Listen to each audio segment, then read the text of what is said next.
Justin Trudeau ने घोषणा की है कि वह कनाडा के प्रधानमंत्री के पद से इस्तीफा दे रहे हैं। ये कुछ ऐसा है जिसका मैं काफी समय से इंतजार कर रहा था। मुझे नहीं पता था कि ये होगा। मुझे पता है कि उन्होंने यहाँ कुछ संकेत दिए हैं। क्या आपको लगता है कि ट्रंप ही वजह थे कि फिदेल कास्त्रो जूनियर को कनाडा से बाहर किया गया, या उन्होंने खुद इस्तीफा दिया? क्या उसे कनाडा से बाहर का रास्ता दिखाया गया, या उसने खुद इस्तीफा दिया, या उसे निकाल दिया बुनियादी तौर पर? मुझे नहीं पता। मेरा मतलब है ट्रंप का इसमें काफी हाथ था, क्योंकि यही वास्तव में गिरावट की शुरुआत थी।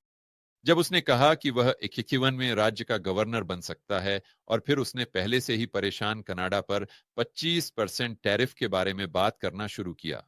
और फिर याद करो वो लड़की जो लॉकडाउन और तुम जानते हो दवाओं और इन सभी चीजों के बारे में थी। मुझे लगता है कि उसका नाम फ्रीलैंड था। और फिर वह ट्रक ड्राइवरों पर प्रतिबंध लगाने और उनके खातों को फ्रीज करने के बारे में थी। और वे बुनियादी तौर पर पश्चिम की दुष्ट जादूनी है, विश्व आर्थिक मंच की दुष्ट जादूनी। और तुम जानते हो, मुझे लगता है कि वह एक ऑरवेल उपन्यास में बिल्कुल फिट बैठती। लेकिन इस लड़की ने बुनियादी तौर पर इस्तीफा दे दिया। और फिर उसने यह पत्र लिखा, ये इस्तीफे का पत्र, जिसमें उसने जस्टिन ट्रूडो की बुरी तरह आलोचना की। और मुझे लगता है कि यही फिदेल कास्त्रो जूनियर के लिए इस गिरावट की शुरुआत थी। वहां और जो शायद इसके पीछे का कारण था। लेकिन क्या यह ट्रंप का परिणाम था? ये शायद वह तिनका था जिसने ऊंट की पीठ तोड़ दी। लेकिन मुझे लगता है कि यह इसके बारे में ज्यादा था, अर्थव्यवस्था।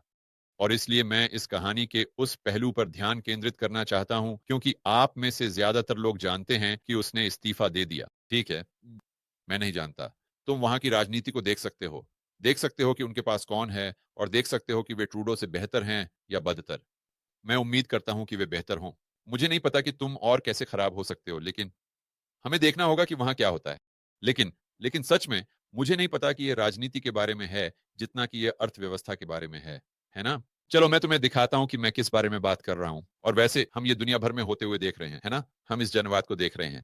मेरा मतलब है ये मलेशिया से शुरू होता है। हम ट्रंप के पास जाते हैं। हम फ्रांस में जो हो रहा है उसे देख रहे हैं। हम इटली में जो हो रहा है उसे देख रहे हैं। हम देख रहे हैं कि अभी यूके में क्या हो रहा है। वे उन समाजवादियों के खिलाफ विद्रोह कर रहे हैं जिन्हें उन्होंने चुना था। क्या 3 या 4 महीने पहले? तो हम देख रहे हैं, जब से ट्रंप दूसरी बार चुने गए हैं, हम एक बड़ा बड़ा बदलाव देख रहे हैं। और ईमानदारी से कहूं तो मुझे लगता है कि यह एक सकारात्मक बदलाव है। अब यहां शामिल अर्थशास्त्र पर वापस आते हुए, यहां बस एक शीर्षक है। फिर से, आप में से ज्यादातर लोग यह पहले से ही जानते हैं, लेकिन कनाडा के प्रधानमंत्री Justin Trudeau Fidel Castro junior ने इस्तीफा देने का निर्णय घोषित किया है। मुख्य चर्चा के बिंदु: ट्रूडो व्यापार टैरिफ के कारण घटती लोकप्रियता से जूझ रहे हैं। लेकिन फिर भी मुझे लगता है कि इसमें इससे कहीं ज्यादा है। कनाडा का नवीनतम राजनीतिक संकट वित्त मंत्री क्रिस्टिया फ्रीलैंड के अचानक इस्तीफे से शुरू हुआ। ये पूरे सर्वासियस बीमारी के दौरान पश्चिम की दुष्ट जादूगरनी थी, और ट्रक ड्राइवरों के साथ। मुझे लगता है कि वे, अगर मैं गलत नहीं हूं तो क्लॉस की एक अनुचर है। उन्होंने दिसंबर में इस्तीफा दिया, ओटावा की संभावित अमेरिकी प्रतिक्रिया पर मतभेदों का हवाला देते हुए। व्यापार, राष्ट्रवाद। मुझे लगता है कि ये बस क्या कहावत है। आप जानते हैं, चूहे डूबते जहाज को छोड़ रहे हैं। मुझे लगता है कि उसने बस इसे इस्तीफा देने के लिए एक बहाने के रूप में इस्तेमाल किया, ताकि वह उसकी घटती लोकप्रियता के चक्रव्यूह में न फंसे। चुनाव में विजयी राष्ट्रपति डोनाल्ड ट्रंप ने 25% टैरिफ की संभावना का संकेत दिया है। ठीक है, हम ये जानते हैं। अब, और हम यहां थोड़ी देर में अर्थशास्त्र में जाने वाले हैं। लेकिन मैं ये बताना चाहता था कि वह कितने अप्रिय हैं। वास्तव में यह यही है। ट्रूडो, 33, जिन्होंने 2015 में पद ग्रहण किया और 2 बार पुनः चुनाव जीते, की मतदाता लोकप्रियता में गिरावट आई है, जो केवल 19% रह गई है। 19%। और फिर मुझे नहीं लगता कि यह केवल ट्रंप के उसे 81वें राज्य का गवर्नर कहने के कारण है, या मिस वर्ल्ड इकोनॉमिक फोरम इस्तीफा देना, या सिर्फ टैरिफ। मुझे लगता है कि यह इससे अधिक संबंधित है। बेरोजगारी दर 6.8% तक बढ़ गई है। तो वे अमेरिका में देखी गई समान प्रकार के महंगाई के दबावों, खरीदने की शक्ति में कमी से निपट रहे हैं। लेकिन दुर्भाग्यवश उनके लिए, उनकी बेरोजगारी दर अमेरिका में देखी गई दर से भी अधिक बढ़ गई है। और वास्तव में, अगर आप इस चार्ट को देखें, तो मुझे यकीन नहीं है कि क्या मैं इसे झूम कर सकता हूं। और हां, मैं इस ऊपर की ढलान को देख सकता हूं। हम 4.8 पर थे व्हाइट ह्यूज में, और फिर हम 6.8 पहुंच गए हैं। ये 200 आधार अंकों की वृद्धि है, 2% अंक। ये बेरोजगारी दर में एक बड़ा बदलाव है। और अभी हाल ही में 2024 में हमने इसे 1% अंक से बढ़ते हुए देखा है। तो पिछले 12 महीनों में यह 5.7 से बढ़कर 6.8 पर। यह राजनीतिक लोकप्रियता खोने का एक तरीका है। एक चीज जो मैं कहना चाहता हूं इससे पहले कि हम आगे बढ़ें, वह यह है कि हम इसे दुनिया भर में देख रहे हैं, और यहां कोलंबिया में भी। आप लोग शायद मेरे वीडियो देखने या समाचारों का पालन करने से जानते हैं कि यहां एक समाजवादी का चुनाव हुआ। एक ऐसा आदमी जो चावेज का दोस्त है, बस एक असली जोकर। ये ड्वीस में था क्या, ये 22 या कुछ और था, और वह ट्रूडो की तरह ही अप्रिय है। वास्तव में मुझे लगता है कि वह अपनी स्वीकृति रेटिंग के मामले में कोलंबिया के इतिहास में किसी भी राष्ट्रपति की सबसे कम स्वीकृति रेटिंग हो सकती है। मेरा मतलब है, लोग उससे नफरत करते हैं। यहाँ कोलंबिया में समाजवादियों को भी उससे नफरत है। तो ये भी अच्छी खबर है। माफ करना पेट्रो, लेकिन तुम बेवकूफ हो। मुझे बस सच सच कहना है। तो जब आप इसे देखते हैं, आधारभूत अर्थशास्त्र को देखते हुए, यह बहुत स्पष्ट हो जाता है कि चूहे डूबते जहाज से क्यों भाग रहे हैं, और क्यों ट्रूडो शायद अपना इस्तीफा पत्र सौंपने वाले हैं। आप बेरोजगारी की दर को देखते हैं, और फिर आप देखते हैं कि यह यहां एक बड़ा मुद्दा है। आप लोग जानते हैं कि कनाडाई अर्थव्यवस्था लगभग पूरी तरह से आवास की कीमतों में वृद्धि द्वारा संचालित थी। और देखिए आवास की कीमतों ने क्या किया है। अब ये सच है, वे 2019 से बढ़ रहे हैं, लेकिन जब वे 2020 में अपने उच्चतम स्तर पर पहुंचे, तो वे अपने उच्चतम स्तर से काफी नीचे हैं। तो आप इन सभी लोगों को देखते हैं, वे सोचते हैं, ओह मैं अमीर हो रहा हूं, मैं अमीर हो रहा हूं, मैं अमीर हो रहा हूं, और ओह मैं गरीब हो रहा हूं, मैं गरीब हो रहा हूं। और फिर वे शायद परेशान हो रहे हैं, क्योंकि ये हाल की पूर्वाग्रह दोनों तरीकों से काम करता है। और हम S&P 500 और सभी इन जोखिम पर आधारित संपत्तियों में हाल की पूर्वाग्रह के बारे में बात करते हैं, जहां लोग मानते हैं कि सिर्फ इसलिए कि शेयर बाजार पिछले 3 वर्षों में बढ़ा है, यह अगले 30 वर्षों तक बढ़ता रहेगा। ये बस यही है कि हाल के अतीत में जो कुछ भी हुआ है, वे उसे अनंत काल तक भविष्य में बढ़ा देते हैं। लेकिन ये दोनों तरीकों से काम करता है ना? आवास की कीमतें वहां, चलिए कहते हैं, पिछले 3 वर्षों में गिर गई हैं। लोग इसे अनंत काल तक भविष्य में बढ़ा देंगे।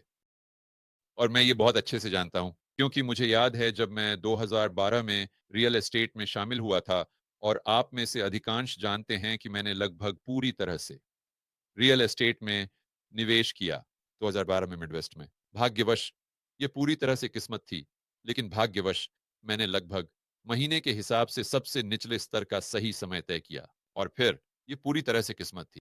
अब जो किस्मत नहीं थी वह यह है कि, याद रखें, यही एकमात्र चीज है जिसे हम निश्चित रूप से जान सकते हैं, क्या यह सस्ता है या महंगा। तो मेरी तारीफ के लिए मैंने इसे सस्ता माना, और मैंने पूरी तरह से निवेश किया, है ना?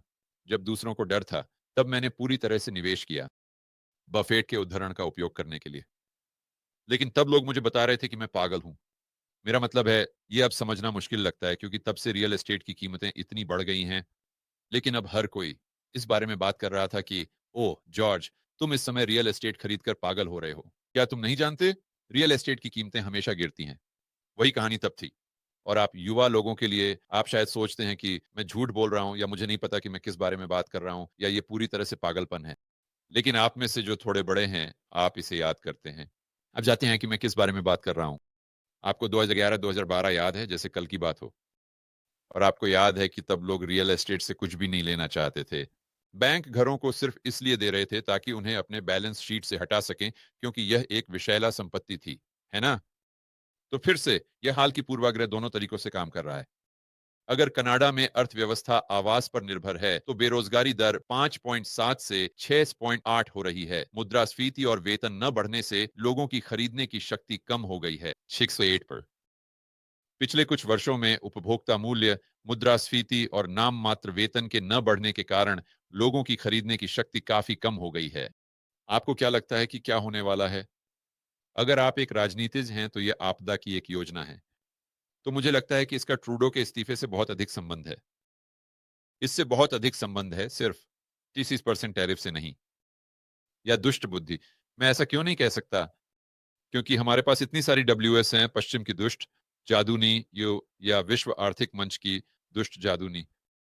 चलो हो गया। आप जानते हैं, बस अपना इस्तीफा देकर और ट्रूडो को यह बताना कि वह बेवकूफ है, जो कि मूल रूप से उसने किया। जैसे ही वह बाहर निकली, उसे एक इशारा दिया।